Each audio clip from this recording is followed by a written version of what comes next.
Hola, soy Daniel Mansuy, esto es Réplica de Tele13 Radio y hoy día tenemos como invitada a Romy Hedge para conversar sobre su libro El alma del verdor de Santiago, publicado recientemente por Orgic Editores. Para saber quién es Romy, escuchemos la siguiente ficha. Romy Hedge es arquitecta y magíster en arquitectura por la Pontificia Universidad Católica de Chile y doctora en Historia y Teoría de la Arquitectura por la Universidad de Princeton, autora de La sublime naturaleza de George Perkins Marsh y El paisaje sí importa. También compiló, tradujo y editó Paisajes para el pueblo, ensayos de Frederick Law Olmsted. Publica frecuentemente columnas sobre el paisaje chileno en la revista BD del Mercurio y además es profesora titular de la Escuela de Arquitectura UC y decana de College UC. Muchas gracias, Romy, por estar hoy día con nosotros en Réplica de Tele13 Radio. Muchas gracias a ti, Daniel, por la invitación. Romy, este libro sobre el que hay tanta cosa que hablar que iremos comentando lo que alcancemos, ¿no? Pero al cierre del libro tú cuentas por qué partiste escribiendo este libro mientras recorrías la Quinta Normal como parte de un equipo a cargo de su restauración en el año 2009, hace mucho tiempo. ¿Puedes contarnos un poco de cuál es la génesis del libro y cómo nace y cómo se fue convirtiendo en lo que es, que también lo vamos, por supuesto, a comentar? Sí, perfecto. Mira, es un libro que no estaba en mi cabeza el día 1, pero en esa ocasión tuve la oportunidad de ver una Quinta Normal que iba a ser, tal como acabas de decir, intervenía en el marco de los proyectos bicentenarios de Sebastián Piñera. En otro Chile, además. Bueno, no voy a ahondar por ahí, pero sí. Y me sorprendí de un lugar que conocía por imágenes históricas, pero que en verdad nunca había recorrido propiamente tal. El nivel de deterioro, de abandono, pero de ocupación al mismo tiempo. Y lo más bonito en ese momento, siendo yo arquitecta, fue mirar hacia arriba, cosa que uno hace con los edificios usualmente, y darme cuenta de la envergadura del arbolado que rodeaba particularmente una laguna media desarmada en ese entonces. Y ahí pensé que esto, en mi ingenuidad también, en mi inocencia, mejor dicho, no sé, que tendría que haber sido un lugar espléndido en algún momento. Y me obsesioné un poquitito con esa idea. Como que lo que viste señas o señales de un pasado que tiene que haber sido esplendoroso. Sin necesariamente ese dejo de nostalgia habitual cuando uno señala eso, pero al menos darme cuenta que había una historia que yo por lo menos no conocía. Y usualmente cuando uno escribe, investiga o lee, lo que está buscando es saciar su conocimiento, ¿no? Entonces mi obsesión partió por ahí, con la Quinta, tratar de entender qué era este lugar finalmente, porque me parecía que era muchísimo más que el futuro acceso o salida de una estación de metro, y que evidentemente tenía algo más que contar. Entonces empecé a acumular toda la información posible que pude sobre la Quinta para poder tratar también de romper las historias habituales, ¿no? Diseñada por Claudio Gué, que había sido alguna vez este Museo de Historia Natural, el Palacio de la Exposición Universal que hubo en Chile, y así, ¿no? Y mi intención inicial, en verdad, era escribir un libro sobre la historia, o algo más grande que un artículo, sobre la historia de la Quinta Normal. Y en el camino me encontré con personas que me fueron diciendo que probablemente esta pieza tendría más sentido si la incluía en un contexto mayor. Y ahí empieza esta lógica de ver a los parques históricos tradicionales de la capital de Chile y tratar de entender si es que estuvieron vinculados de alguna forma en su génesis, en su mantención, en su no mantención y en lo deteriorado de su estado actual, ¿ya? Y así partió todo, ¿ah? Esto que partió en el año 2009, como tú bien dices, termina recién en el 2025, lo cual yo siempre digo, no habla muy bien de mí, ¿ya? Pero también se debió a que cada vez que encontraba una pista venía otra. Entonces, y además, que en Chile tenemos una manera bien espléndida de archivar, donde todo está disperso, donde hay cosas que no solo están en el país, sino que también en otros lados. Entonces, me interesaba acopiar la mayor cantidad de información posible. Obvio que tuve que parar en un minuto, pero así empezó todo, digamos. Voy a tomar tu defensa, si me lo permites, porque en este libro, entre muchas otras cosas, hay una cantidad de trabajo impresionante. Y uno como lector agradece que esté toda esta información reunida, pero si uno le hace doble clic a eso y se pone a preguntar dónde se encuentra toda esta información, digamos, para juntarla, ordenarla, recopilarla, porque lo hablábamos un poco fuera de micrófono, lo que termina haciendo aquí, contando un poco la historia de estos 4 lugares tan importantes en la historia de la ciudad, es escribiendo una historia paralela del de Santiago, que es un desafío y es una proeza, encuentro yo, ¿no? Sí, yo creo que es una historia alternativa, como te decía también, desde el punto de vista del proyecto de paisaje. Y también es una historia que busca, y esa era mi aspiración y es parte de la demora, que pueda ser leída por cualquier persona. Es un poco mi intención. O sea, para un público amplio. Público general, público amplio, toda la información está ahí, pero las notas no te interrumpen, ¿no? No expresan ese...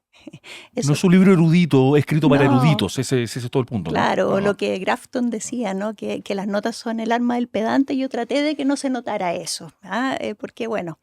Y por otro lado, también a mí me parece interesante que es una historia que no solo se enfoca en el diseño y la composición, que es lo que uno podría interpretar de estudiar 4 parques, sino que más bien busca entregar una visión desde el ámbito de la botánica, desde el ámbito de la política económica, desde los estudios culturales y desde incluso la genealogía, si tú quieres, ¿no? Claro. de la ciudad y de Chile, en cierta forma también. Sí, claro, porque obviamente juega un papel también.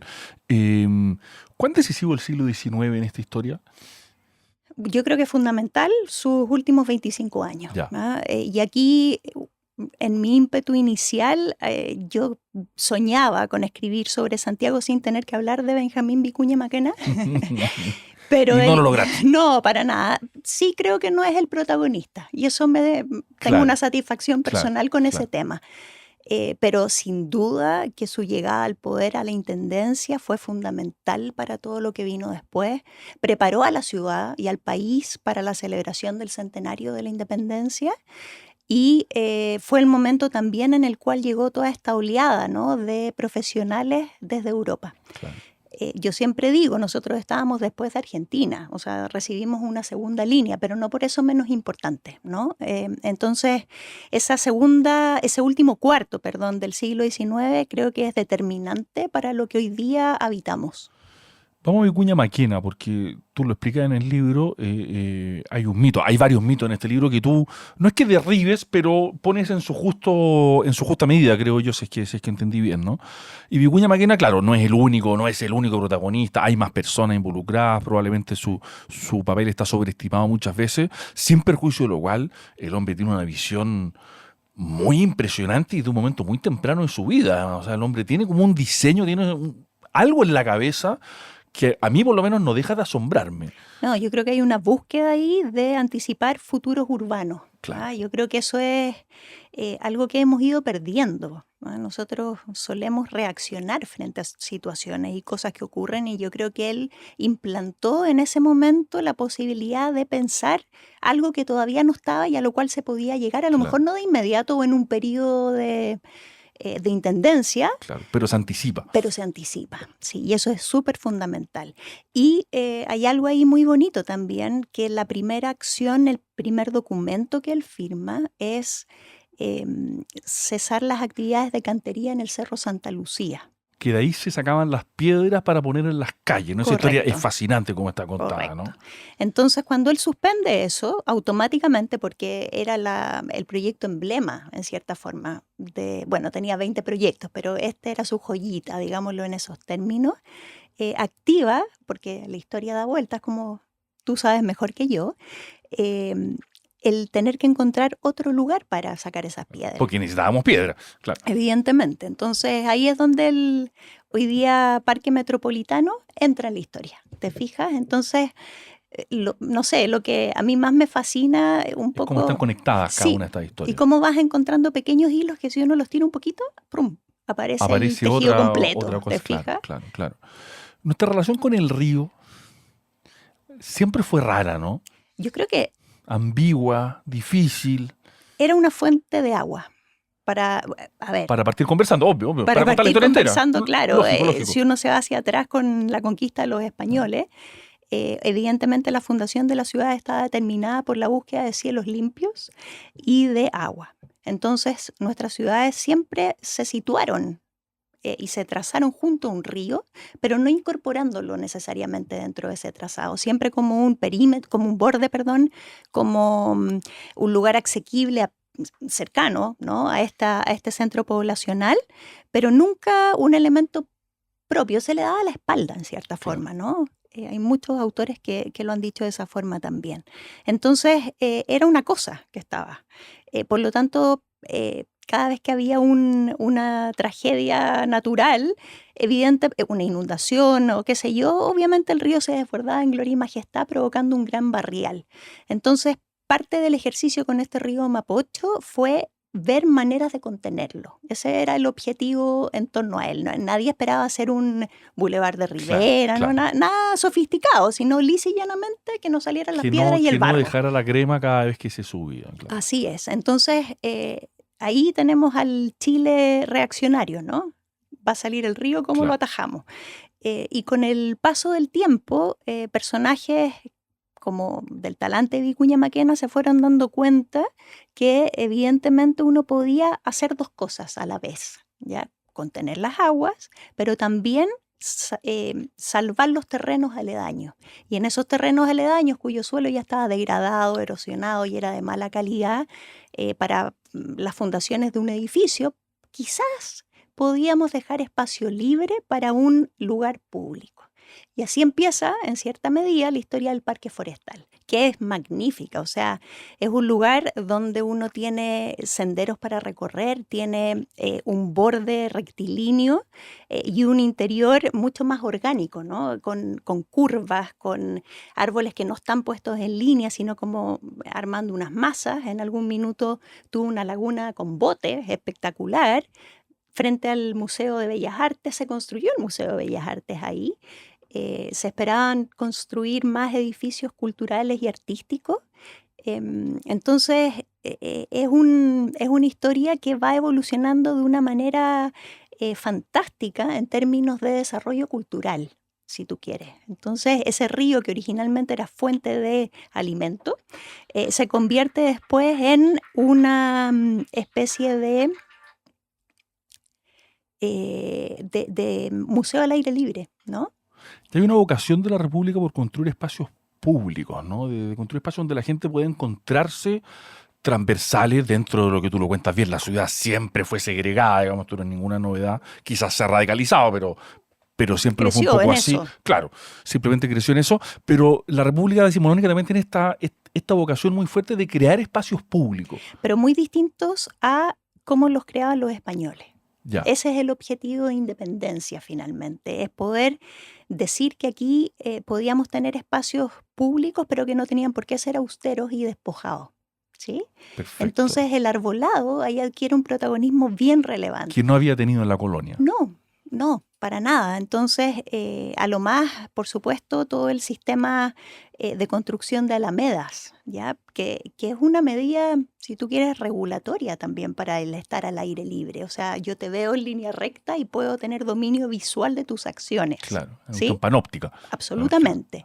Entonces, aquí empieza a levantarse esta posibilidad de que no solo teníamos que demostrar un cierto grado de modernidad, no existía el término en la jerga en ese entonces, pero para poder hacer esa diferencia y para poder demostrar que habíamos dejado de ser este lugar dominado, ¿ya? Y la manera era imitar a otros. Entonces ahí es donde Europa y particularmente Francia aparece. Entonces este modo mucho más barroco, sobrecargado, si tú quieres, de colores, claro. aparece ahí. Entonces tiene ese germen, ¿no? Claro, ya no es la austeridad española, como No. le llamaste tú, sino la cosa francesa decimonónica que es más adornada. Claro, ¿sí? Mucho más adornada. Y que no hay pecado en adornarse. Si usamos lo mismo. Y ahí es donde los árboles entran, digamos, como un elemento que después tiene toda su historia. Tú vuelves sobre eso al final, digamos, la historia de los santiaguinos con su árbol es una historia muy, muy interesante, pero llena de vericuetos también. Sí, los árboles yo creo que entran ahí como una posibilidad de entregar esa alma que yo coloco en el título y poder transformarse también en un símbolo de resistencia. ¿Sí? Frente a esa austeridad manifiesta en no poner nada y despejar. Claro, ¿ya? claro. El Parque Cauciño, lamentablemente rebautizado como Parque O'Higgins, porque ahí en ese cambio de nombre perdimos nuestra memoria histórica de una Así manera que a es. mí me gana tomarme los pelos con la cabeza. Hay un señor que hizo esto, que lo regaló, tenía sus propios intereses, tú lo cuentas también, pero en fin, ahí estaba la historia y le cambiamos el nombre, pero en fin, el Parque Cauciño llamado Parque O'Higgins después. También jugó un papel muy importante en esto como una explanada grande donde se celebraba el 18 desde un momento muy temprano, se reunía toda la sociedad, cuentas tú, y que no queda lejos del centro, ¿no? Ujú. A ver, tú lo dijiste, el nombre original recoge a la persona que lo construyó, lo financió y lo impulsó en un periodo además récord. Estamos hablando de 3 años de 3 años, sí. construcción. Eso es inédito y solo puede parecerse a algunos ejemplos en París probablemente. Lo interesante de ese lugar es que cuenta una historia que es muy parecida a la del Central Park en Nueva York, que probablemente es una historia que nosotros conocemos más que la del Parque Cauciño. Efectivamente. Y donde se trataba de terrenos degradados, pero que un grupo de propietarios que era dueño de esos terrenos y de los aledaños, estoy hablando de Central Park, pero aquí es parecido, decidió que para subir la plusvalía tenía que construir un elemento aglutinador como Claro. un parque. Nueva York no tenía ningún parque de esa envergadura en ese momento, ¿ya? Ya. Entonces, además es un proyecto que yo siempre digo, es un momento en el cual, por supuesto que hay un interés de alimentar los bolsillos individuales, pero al mismo tiempo hay una búsqueda de un bien común a través de esa acción. O sea, está alineado con los intereses comunes, esa es la gracia. Ese es Claro. el espíritu finalmente Claro, de claro. esto, ¿no? A mí me va a ir mejor si nos desarrollamos como Exacto. una comunidad más exitosa. Esa es Exacto. la lógica detrás. Ganamos todos en esto. ¿Ya? Entonces lo que hace Luis Cauciño es eso, en el fondo. Él quería, por supuesto, aumentar la plusvalía de sus terrenos, pero ¿qué tal si yo hago un parque y al mismo tiempo, y probablemente esto estuvo asociado a su muerte temprana, ¿no? ¿Qué tal si lo dono a la ciudad? Con el objetivo de que estos personajes ahora lo mantengan, porque ya tampoco me voy a hacer cargo de todo. Claro. Entonces, en el fondo es una operación inmobiliaria, si tú lo piensas desde esa perspectiva, ¿no? Claro, claro. Pero no es solo una operación inmobiliaria. Claro. No, por supuesto que no, pero ahí está el germen. Y yo creo que eso también hay que reconocerlo. Hoy día sería casi que un pecado venial. Sin Claro. embargo, por favor, o sea, miremos lo que quedó de eso, ¿no? Claro, claro. Que el recuerdo que tenemos hoy. No, es un muy buen ejercicio de comprensión para el tipo de cosas que me digo yo, que son muy distintas, pero en el fondo cómo pueden alinearse o converger los intereses privados con los intereses comunes, ¿no? La idea de que te va a ir bien, sí, te va a ir bien, pero te va a ir bien contribuyendo al interés general.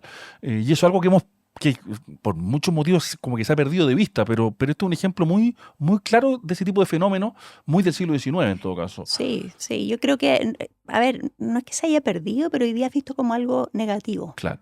Claro. Tiene esa connotación, ¿te fijas? Claro. Y yo creo que este a ver, de nuevo, es el caso de un parque que uno dice podría ser anecdótico como proyecto frente a otras construcciones, sin embargo, hay una intención súper fundamental de hacer ciudad para Eso. todos y todas, ¿te fijas? Y yo creo que es un ejemplo equivalente a lo que podemos ver en temas políticos contingentes, si Sin no es muy duda. distinto. No es muy distinto, obedece a la misma lógica.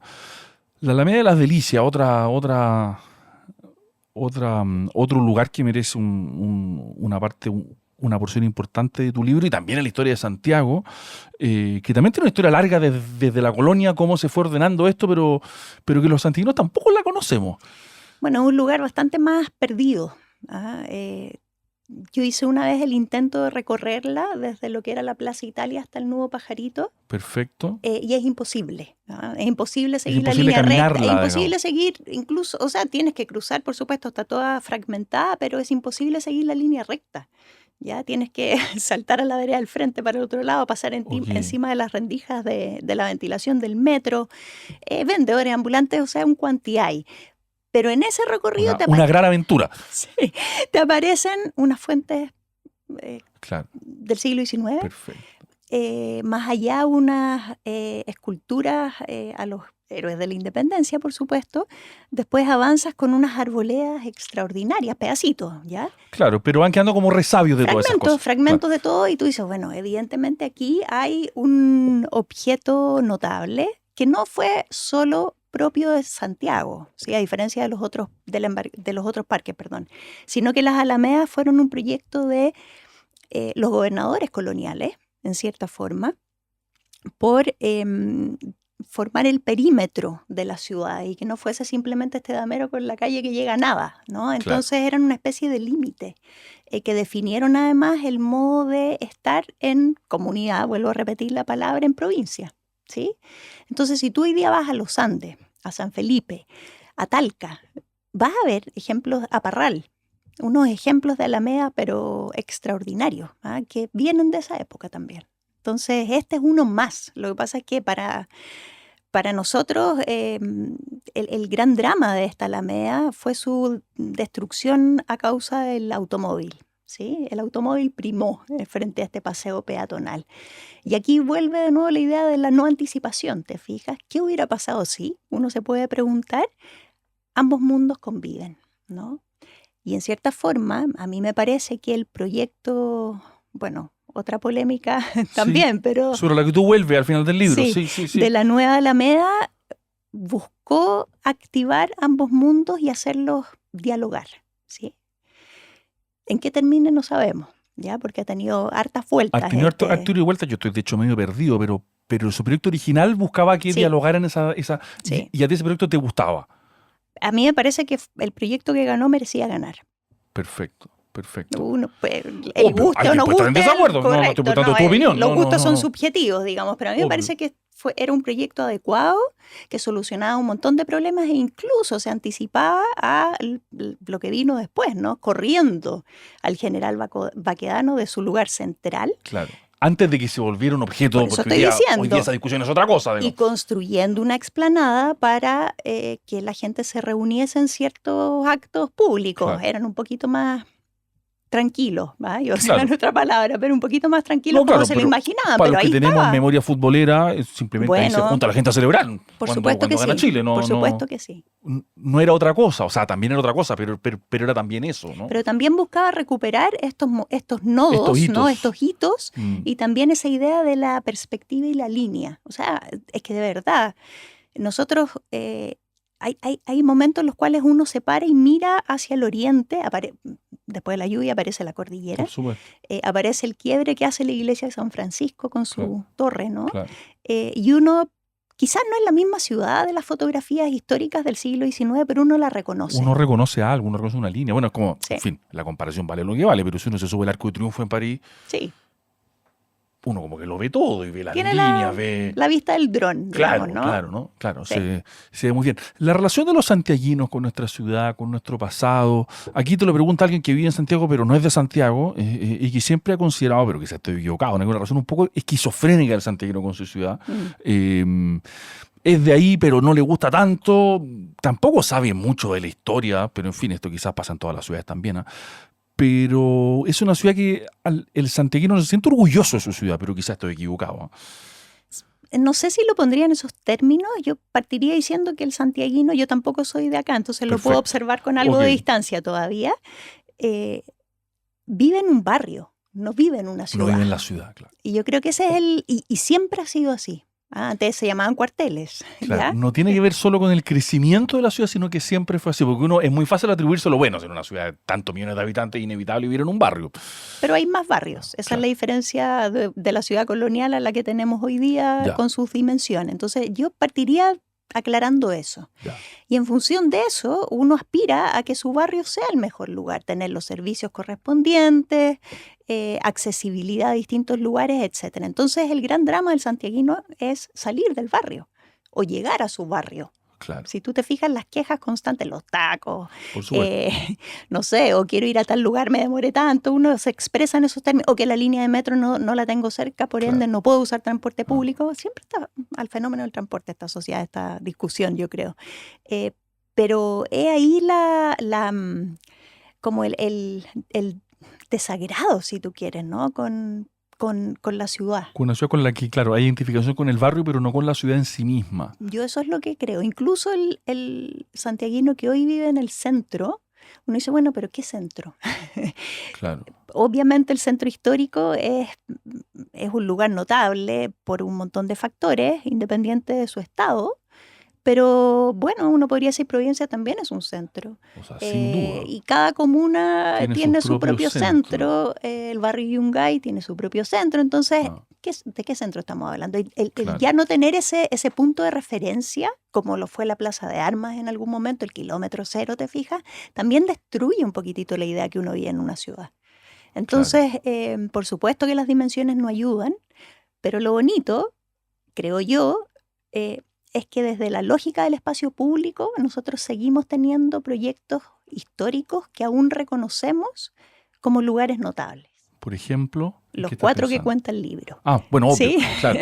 Obvio. Sin duda, bueno, creo que el ranking hoy lo lidera el Parque Metropolitano, ¿sí? Sin duda alguna. Hay gente, se han hecho encuestas que... O sea, tú vas un sábado a las 12 del día al Parque Metropolitano. No se puede entrar. Y no puede entrar. No se puede entrar. Está lleno.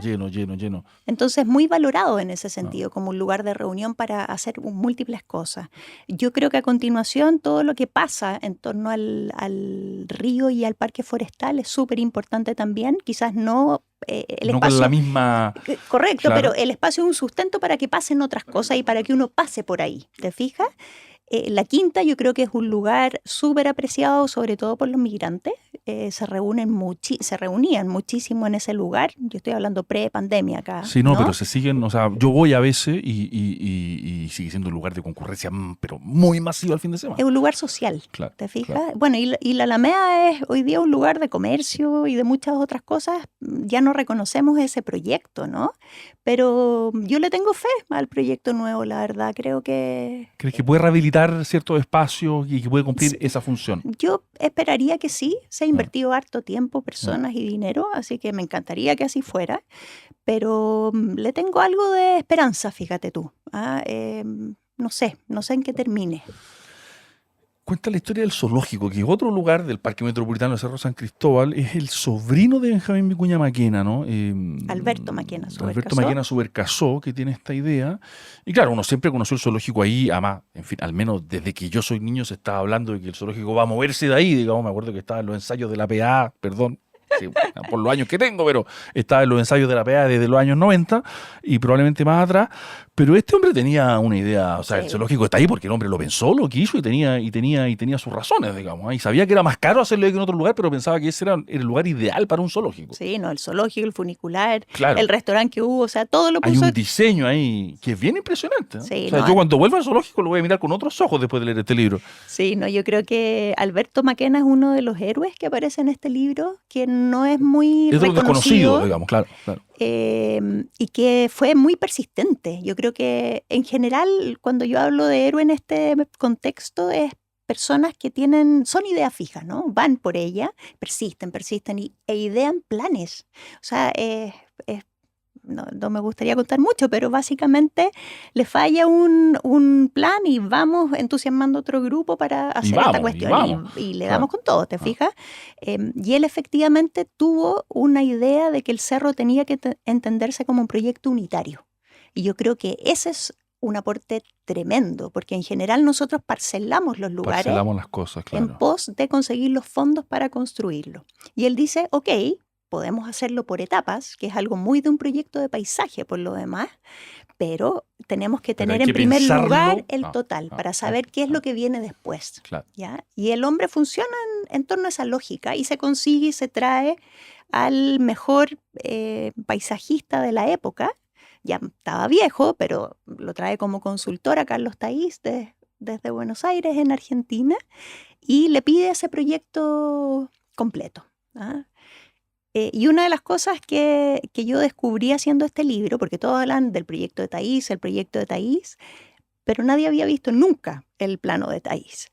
Y lo encontré finalmente en Argentina, en los archivos de la ciudad, un plano de 3 metros, precioso, con este papel azul antiguo, si alguien ha visto alguna vez alguno con tinta blanca, rayado por él con un lápiz rojo tratando de mejorar las perspectivas de las plantaciones que iba a poner en el cerro, de tal manera que uno le encauzara en la visual hacia, qué sé yo, la cordillera, el centro y así. Perfecto. Entonces, yo creo que esa alianza que ellos dos formaron fue muy poderosa. Súper poderosa, y pensó siempre al cerro, insisto, como un total. Nos queda muy poco tiempo, pero no voy a dejar de preguntarte esto. Da la impresión de que después de él, los últimos, que diría yo, casi 100 años, pero 80 años, se pensó menos la ciudad, ¿no? ¿Estarías de acuerdo con algo así? Yo creo que a partir del año 30 todo cambia con la lógica del automóvil y de la modernidad, desde la lógica de las infraestructuras. Y no logra integrarse bien esta otra dimensión. Bueno, y al mismo tiempo crece. ¿Te fijas? También Entonces, migración campo-ciudad, claro. Se producen otras mutaciones que son muy demasiados densas. fenómenos simultáneos, Claro, ¿sí? claro. Accesos a cosas. Yo creo que también este siglo que cuenta el libro, entre más o menos 1830 y 1930, es un momento en el cual solo algunos podían viajar a ver. Solo algunos recibían esas publicaciones que traían imágenes y contaban las historias. Solo algunos podían estudiar profesiones, ¿sí?, que les permitiesen después hacer transformaciones. Y solo algunos podían acceder a profesionales desde afuera y traerlos e instalarlos, claro, y conseguirles una pega, ¿te fijas?, estable en el tiempo. Entonces yo creo que después del año 30 se deja de pensar de la manera contenida, ¿no? Como este tesorito, claro, que uno podía mostrar como, no sé, como algo esplendoroso. Entonces eso destruye todas las lógicas de acción, me parece a mí. Claro, perfecto. Romy, nos quedaría, o sea, en fin, habría tanto que conversar sobre el libro, pero se nos fue el tiempo. Te quería agradecer porque este libro realmente es una historia, como decíamos, alternativa paralela a Santiago. Yo aprendí muchísimo leyéndolo, así que muchas gracias tanto por escribirlo como por haber estado hoy día con nosotros en réplica de Tele 13 Radio. Muchas gracias, Daniel. Muy entretenida además, así que... Encantado. Estuvimos entonces conversando hoy día con Romy Hedge sobre su libro El alma del verdor de Santiago, publicado recientemente por Orgic Editores. Soy Daniel Mansuy, esto es Réplica de Tele 13 Radio. Muchas gracias por escucharnos. Hasta la próxima.